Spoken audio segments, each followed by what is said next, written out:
Hey guys, welcome back to Andertons TV, and we got a great guest today and also a fabulous venue. So this is Christone Kingfish Ingram. What's up, man? And it's great to meet you. Big fan, man. Oh, really? Well, Yeah. likewise. It's nice to know. And we're in the Forum in Kentish Town just before your gig tonight. I love how Taylor set the camera up so you can kind of see the stage being set up. I am just hugely excited that you are keeping the blues alive for a new generation of guitar players.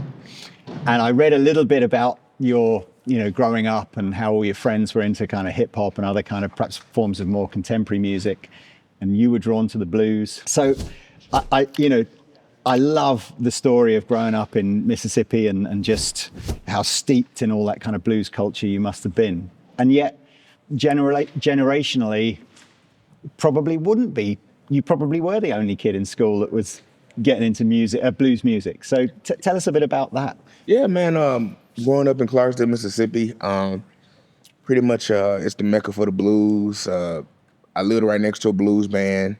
As a child, I took lessons in the Delta Blues Museum Arts and Education program, and yeah, man. So that was pretty much my life. My mom, on her side of the family, all of my musical abilities, pretty much come from her side. All of my uncles and aunts and everything, they sing and play in church and preach. And I was actually a fan of gospel music before I got my blues schooling. So, yeah, between all of that and being in Clarksdale and my dad showing me a PBS documentary of Muddy Waters and showing me B.B. King on Saturday Sun, that's pretty much how everything started. And yeah, at that time, I probably was the only kid in my school listening to Son House and, Robert Nighthawk and Howlin' Wolf and everything like that. So, yeah. Oh, that's cool, man. But guitar for you wasn't your first instrument, right? So what were you sort of doing, the gospel stuff and playing drums or something? Yeah, so it's kind of weird. Like I always had a love for the guitar at age 3. But, like always, little kids are always going from one thing to the next. So in church, it was drums. And when I started learning about the blues, I started on guitar, but I felt like my fingers were too big for the strings. Okay. So one day I went to class and I told one of my teachers, Daddy Richard Clarksdale Bluesman, I said, I want to play that. It looks easier. So bass became my primary instrument, and I played that with the group and started playing with different bands in the city, and that was my thing until I switched to guitar like around 13, 14. Yeah. Were you always able to kind of hold a tune singing-wise while you were playing bass or drums or stuff like that, or is that something that you've had to develop? Yeah, like you said, coming from a family, who sang, my mom sang as well, that I would say that came a little natural, but I didn't start singing with this until I want to say like later. I want to say like around the time I started learning guitar seriously around 13 or 14. Yeah. Because I was all about playing. I honestly, I didn't think I'd be doing any of this, making records and stuff like that. So, yeah. Who was for me, all of my favorite musicians, going right back into sort of early blues stuff through to contemporary stuff, are players who can sing and play guitar, and there's that dynamic. They just naturally know, I think, when to leave the space playing guitar to let them sing and let the song have its space. Right. And who do you think, when you were, I listened to some of the names that I think's on your website about players that influenced you, I've not even heard of, so they must have been going back a while. But who of the players through the 60s and 70s that was those kind of blues pioneers that I'm thinking of, who were you really going, oh man, that's the guy that I want to be or try and emulate? Well, like I said, coming through the Blues Museum, I learned about a bunch of guys, Son House, Charlie Patton, Robert Nighthawk, Muddy Wolf, all the guys. But for me, the guys that really made me go, hey, no, I want to do that. Buddy Guy, Yeah. His showmanship, all of that. The way he just, commands with the guitar. I don't know if this makes sense, but I like blues players that play with like a lot of authority, that really like dig in and rip. Albert King, of course, all the kings of the blues, Freddie BB. But then I started to expand my ear a little bit and started getting into guys like Hendrix and Gary Moore and Prince and it was kind of funny. Before I really got into Hendrix, I got into Eric Gales. That was the guy, because I'm from Clarksdale, he's from Memphis. That's like a skip and a hop away from me. So I was drawn a little bit more to him because I liked his swag, I liked the way he sang. I kind of had patterned my singing style after him, the whole baritone, bassy voice thing. Yep. And so those are the players that shaped by, So. Yeah. Ernie Isley from the Isley Brothers, that was one I forgot as well. We've had the pleasure of having Eric on a couple of times. Yeah. And I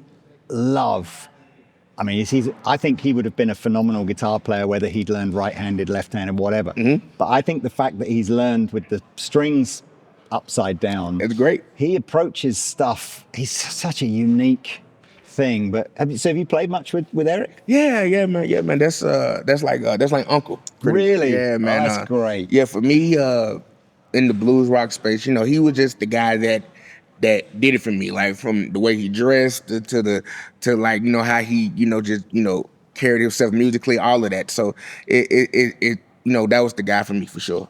He's superb. So look, let's talk about. I mean, you're still only 26, right? 26. Wow.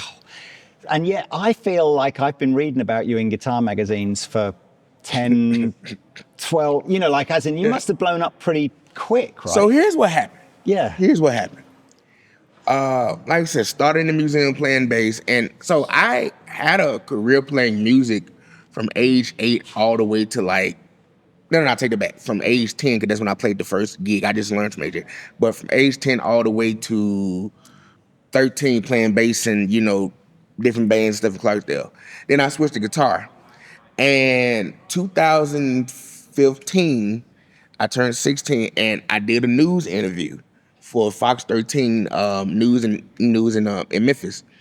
The reporter posted a little clip of me playing. It was me sitting on the couch. I had an Epiphone 339, a cheap tube streamer copy, and a PV solid state. And the video goes viral. Right. And that was my my introduction into guitar land, stuff like that. So yeah, that's pretty much what happened. So from there on time, from there to now, more videos started to go viral, but I didn't release an album until 2019. Okay. And with that and the also endorsement of Mr. Buddy Guy and going on the road with him, it really, elevated me. And since then I've been doing some great things. So do you think did you have that sort of fearlessness of youth?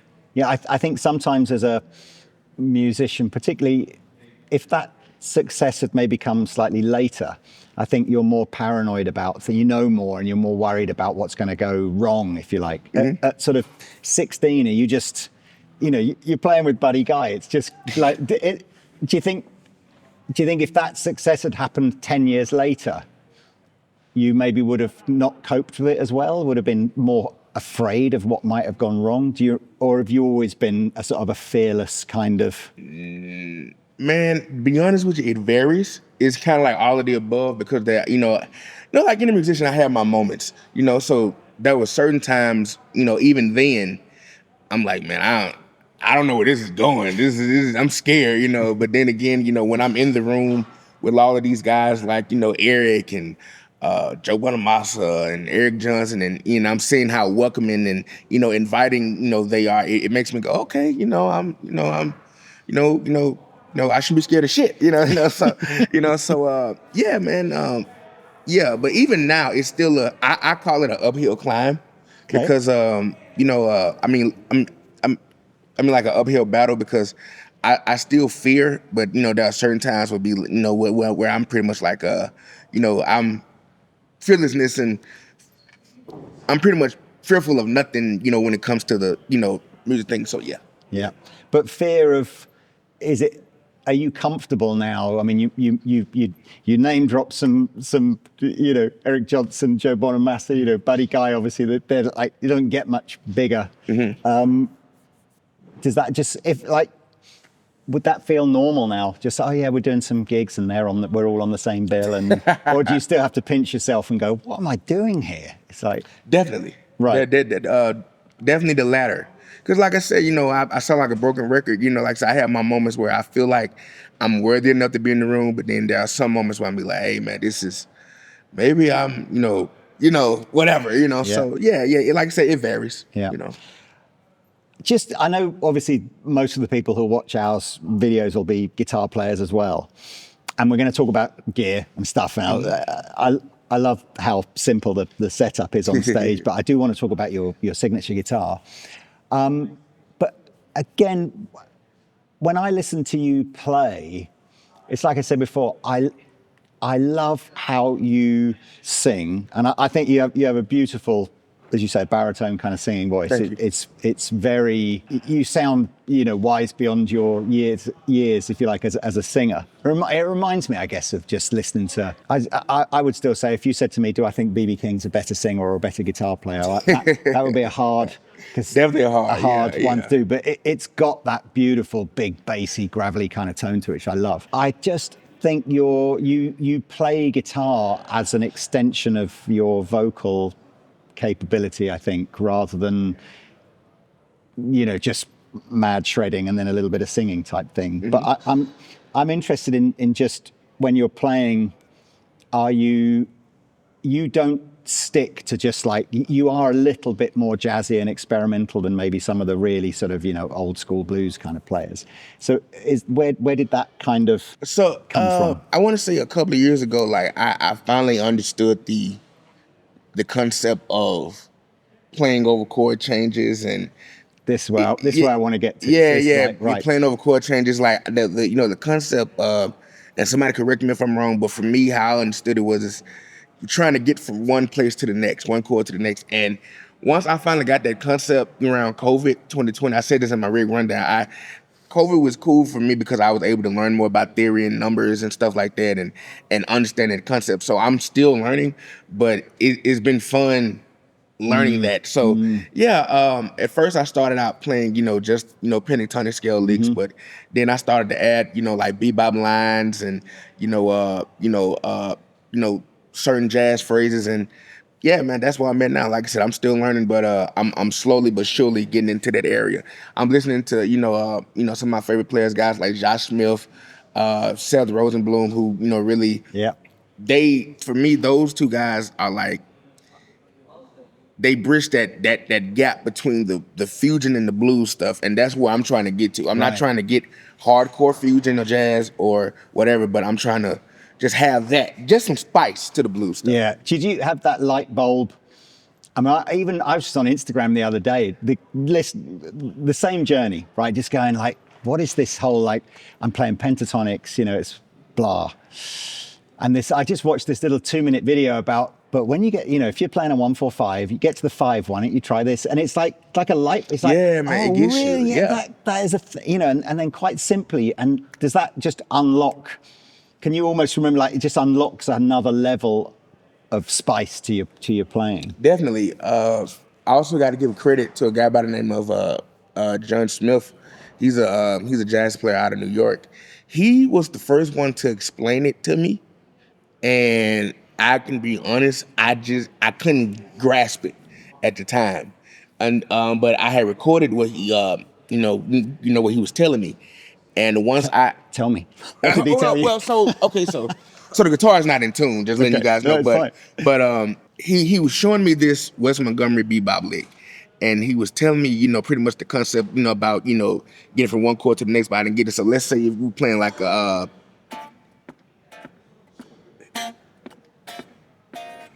and I'm soloing, now, old me, I probably would.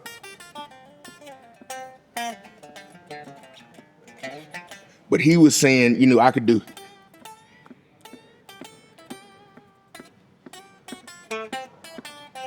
There's the spice. Yeah, So what are you doing?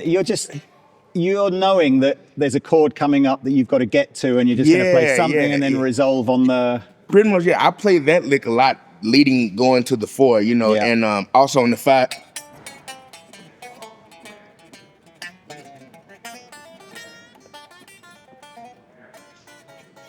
So yeah, yeah.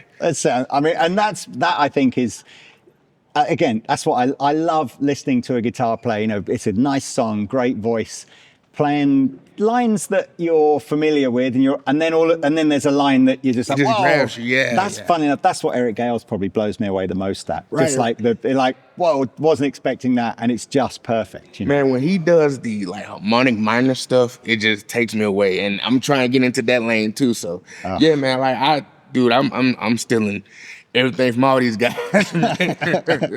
Joe, Marcus, all these guys, man. So let's talk about the gear. I'm trying to think now. You talked about that Fox News clip playing a 339, and I'm trying to think what I first saw you playing. It might have been a Les Paul. Was it that like silver looking Les Maybe. Paul? Yeah. So that's the one that was in a lot of other more viral videos. So that guitar was made by a friend of mine on the East Coast by the name of Mike Chertoff.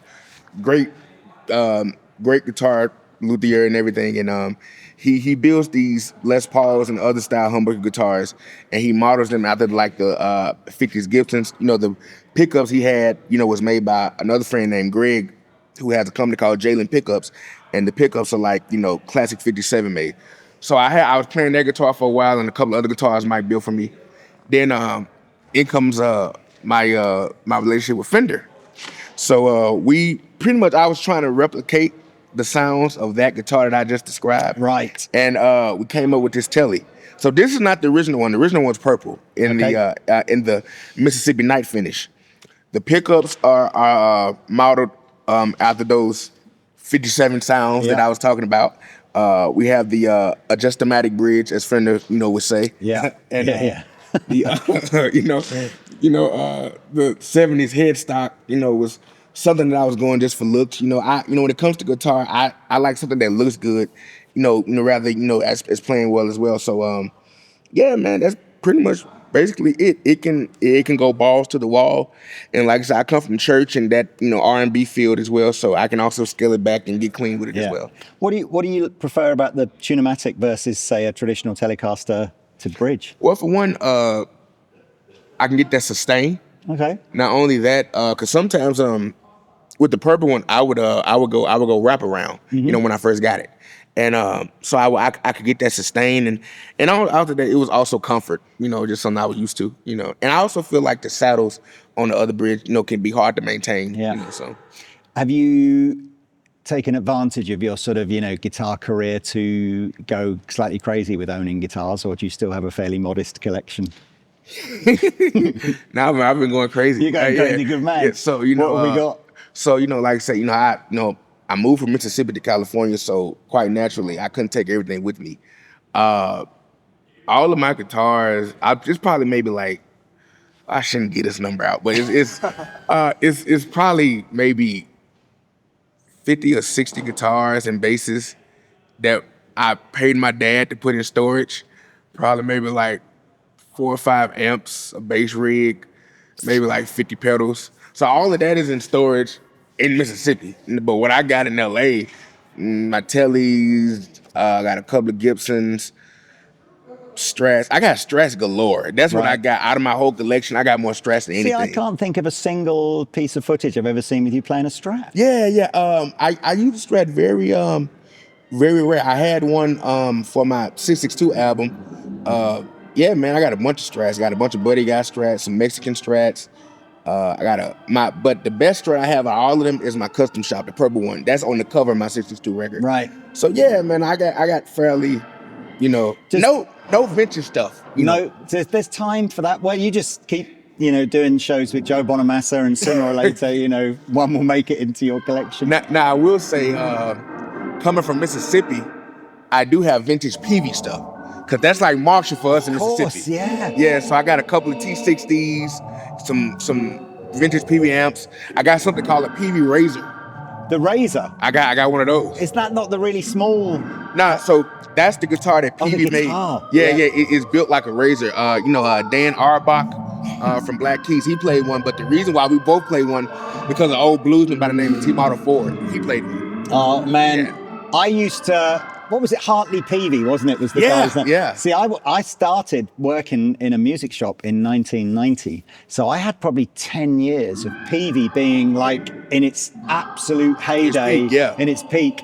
And there were some great amps. The Delta Blues series, even just like Bandits and stuff like. They did an amazing pedal steel, like 1x15. I know what you're talking about.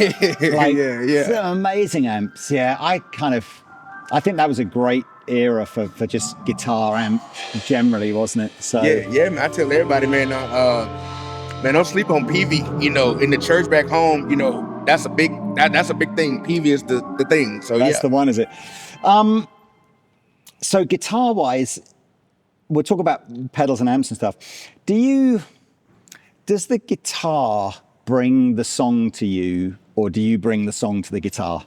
I don't know if that's a cheesy question, isn't it, that one? But you know what I mean? Some people are just like, they're having like maybe a writer's block or something like that, and they'll just try 20 different guitars, and then one just goes, oh, hang on, I think I got something. And other people are just like, no, that's not how I.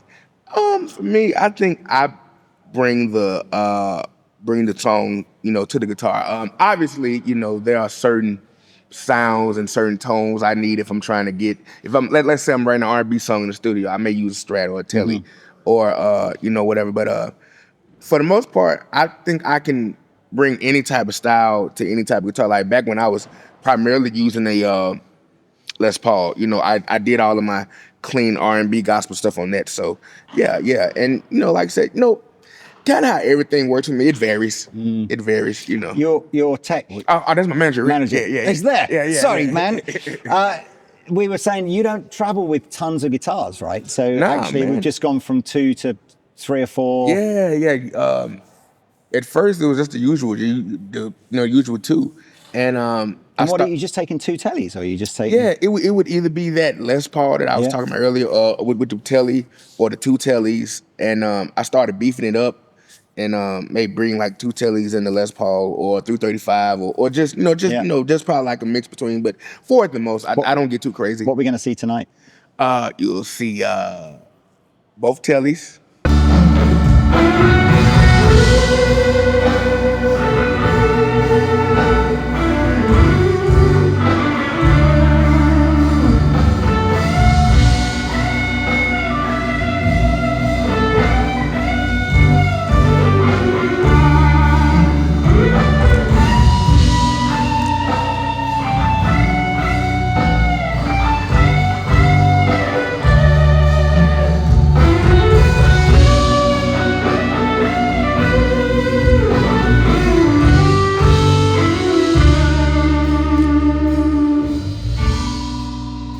LP. Okay, I'm not gonna say what type of LP it is, but you'll see. I see what you mean. Yeah. It's the Don't Sue Me LP. Yeah. That one.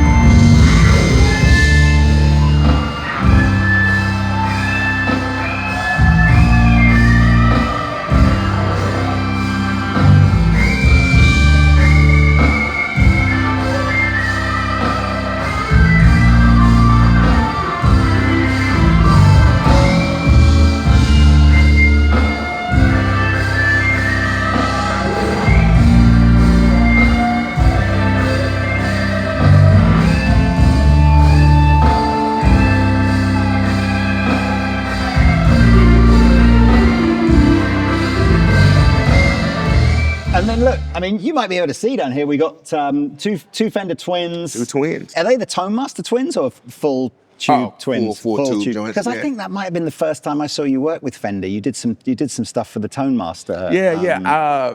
I had first played through the amp when they was making it, and I actually liked it. When you can maneuver it to work with your pedals, it's a great amp for sure. Great amp. But we're in this beautiful theater that I think is, you know, if you go back to the 1950s when Leo Fender and all the guys were making these kind of amplifiers, I think this is the venue, this is the kind of venue that they were made for, you know, just this sort of big natural reverb space. So I don't think there's a better place to hear 2 Fender Twins than this kind of size of venue.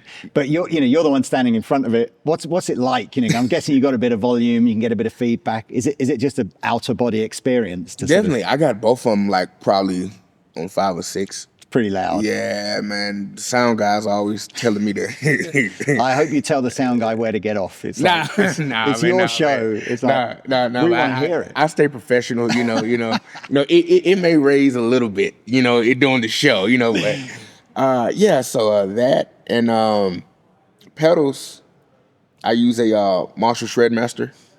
Yeah. You know what? We could have gone here. I could have had 100 goes at guessing what your pedal would be, and I would not go Marshall Shredmaster. I mean, that's a high gain. Yeah.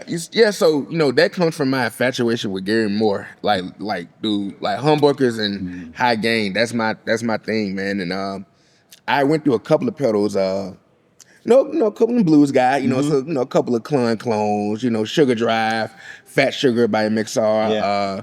Conspiracy Theory by Way Huge. A couple of other joints. But what happened was we played a show in Australia, and I was using a rack, mini rack, right? And it was probably like the fifth one that I had been through, because I'm a big guy as all, so I'm getting up the pedals, So we started a Guitar Center, and I ended up getting the Marshall Shredmaster, and it's been on my board like 2 or 3 years. And I've been wanting to find other stuff, but every time I find something, it just don't. I got to go back to it. It's just the Fender Twin with a Marshall Shredmaster in it. I mean, it's just not what I'd expect, but it's great. That's great. And then that's it, just a wah-wah. That's it. Yep, just a wah-wah. That's it. Like I said, I have a love-hate relationship with delay. My favorite delay pedal, which I think is the best delay pedal, is the Boss DD3, because it gives me what I need. And every now and then I put it on the board, and I take it off, put it on the board. But right now it's just those three. What's that then? What's the hate bit? Because I love delay. So what is it? Is it does it distract from the core of what you're playing? Or? Yeah, for me, okay, so we go back to Eric. If you listen to him, he has this ongoing delay all the time, and it helps fatten the sound up, with his band, for chorus and everything. But for me, it gets in the way. It gets in the way. I don't know how to take control of that, so give me a slight, fast, faint delay, and I'm good, Yeah. I must admit, Eric's rig, I think the second time he was on, he'd just gone over to those Mark bass. The Raw Dog. Yeah, and he was saying it's like he'd done so many shows where the backline was crap, and his vibe was like, no, I had to get my guitar playing skill where I could still sound great with really crap gear. That he's ended up with almost just the loudest, cleanest. Right, I played almost, through it. Yeah, and it's very unforgiving, isn't it? But then I guess when you're really good, it's still really, it's still it has fine. that loud, punchy tone, that loud, punchy, clean tone. Yeah, for sure. Yeah. Oh man, that's cool. What else? So you mentioned the Gary Moore thing. You're in London. I'm pretty sure the auction for his guitars is on at Bonham's, either this week or soon. I saw it in the news. If you could have, I think he's selling the red Strat and the number 2 Les Paul Stripe. Was there one? If you could just, if you could get down to the auction and throw your entire world's possessions at buying one, and they're going to go for crazy money, right? They're going to go crazy. Definitely the LP. You take the Les Paul. I take the LP, because that's just. I've seen the videos of him playing Red House with the Strat and everything, but it's just his sound that does it for me. It's the LP. That's what made me go, okay, humbuckers is my thing. Yeah. Aside from, all of my favorite blues players who played humbuckers like B.B. Freddie and Albert. Yeah. But yeah. He's those videos of probably a similar venue to this, and he's got the Marshall amps, the Les Paul. He's dripping with sweat, and he's got this one note. And it's like a biblical moment for electric guitar, isn't it? Man, it's somebody, man. I love, and as much as I love his blues playing, I love watching that Monsters of Rock set he did. Where he opened with Shapes of Things, and he's playing the Explorer. Right. Yeah, it is great. I'm not sure. When I was a kid, I had a VHS video of from Over the Hills and Far Away and something rooms. What was it called? Daddy rooms, empty rooms. Can't remember that. Yeah, but yeah. It's I wore that VHS tape out, man. Like rewinding it, watching it, and I think he was playing a lot of Jackson maybe in those days, like the long coat and the. Oh wow, yeah, we with Jackson. the pointy guitars and stuff. Yeah. Yeah, isn't it fun just being a guitar player? I would honestly, man. I've been playing for a long time. Never got to the levels you've got to, but I still now. That's all I want to know.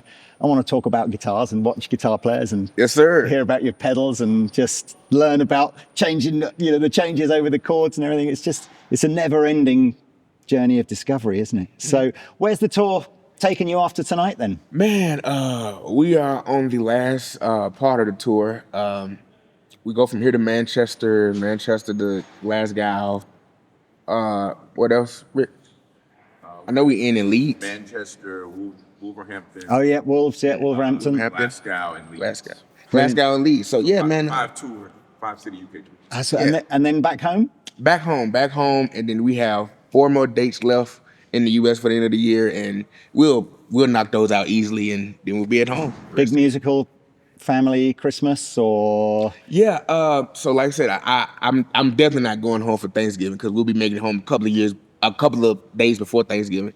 But I'm gonna try to make it back in December, and whenever I go see my family in Batesville, there's always guitar out, singing gospel tunes, maybe some R&B, and then I go see my dad, chill with him. So yeah. Oh, it sounds wonderful. Look, man, I massively appreciate you taking the time out. Man, thank you, bro. I'm a big fan, bro. I've been watching y'all for years, man. That blows my mind. Look, if you will obviously know of Kingfish's kind of music. If you don't, links below to his website. Go and listen to some music, buy a ticket to a show, whatever. It's been an honor. Thank you so much. Thank you, brother. Thank you for watching. Yes, sir. See you next time. Good. Oh, one shred master, as promised, maximum gain. It's so not a setting that I would have thought Chris would use. A couple of wedges, couldn't be much simpler than that. And then behind us, we've just interrupted the sound check for drums.